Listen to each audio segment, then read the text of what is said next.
अध्याय 2 श्लोक 61 तानि सर्वाणि संयम्य युक्त आसीत् मत्पर वशे ही यस्येन्द्रियाणि तस्य प्रज्ञा प्रतिष्ठिता।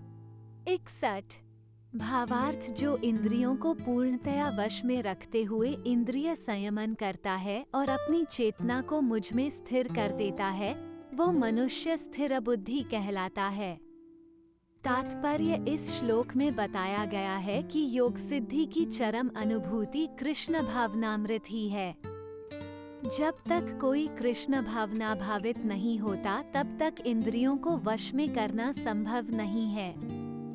जैसा कि पहले कहा जा चुका है, दुर्वासा मुनि का झगड़ा महाराज अम्बरीश से हुआ क्योंकि वे गर्ववश महाराज अम्बरीश पर क्रुद्ध हो गए, जिससे अपनी इंद्रियों को रोक नहीं पाए।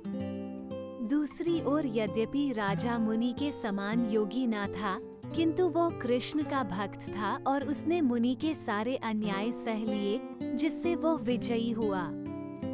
राजा अपनी इंद्रियों को वश में कर सका क्योंकि उसमें निम्नलिखित गुण थे, जिनका उल्लेख श्रीमद् भागवत में 9.4.18-20 हुआ है। स वै मनः कृष्ण पदारविदयो वचासी वैकुंठ गुणानुवर्णे करो हरेमदिर्मार्जनादिश श्रुति चकाराच्युत्सत होए मुकुंद लिंगालय दर्शने दृश्य तद्भृत्य गात्र स्पर्शेन संगमम घ्राणे च तत्पाद सरोज सौरभे श्रीमत् तुलस्या रसाना तदार्पिते पादो हरे क्षेत्र पदानुसर्पणे शिरो ऋषिकेश पदाभिवंदने कामं च दास्य न तु काम कामया यथो अथ मशलो कज नाश्रया रते।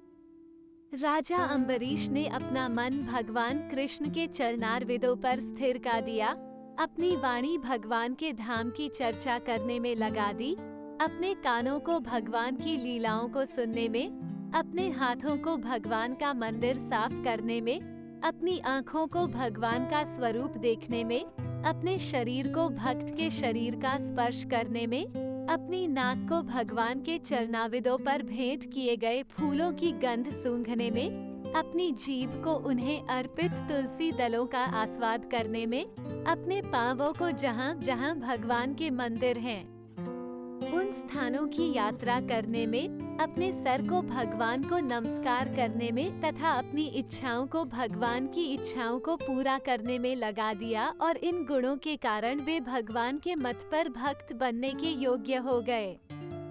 इस प्रसंग में मत पर शब्द अत्यंत सार्थक है।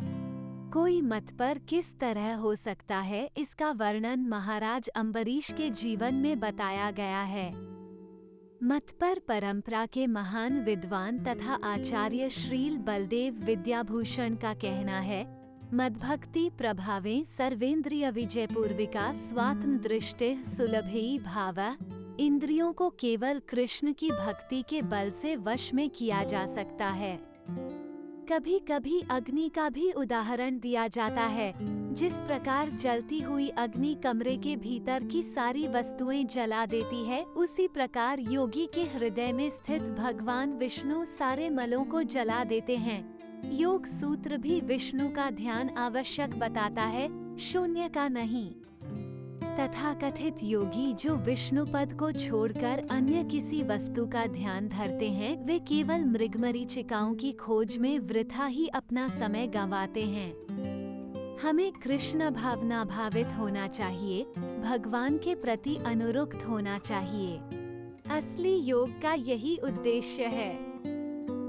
हमारे चैनल को सब्सक्राइब करना बिल्कुल न भूलें। आपको वीडियो पसंद आई है तो कृपया करके इसे लाइक करें और इसको शेयर भी करें। धन्यवाद। मिलते हैं अगली नई वीडियो में। जय हिंद।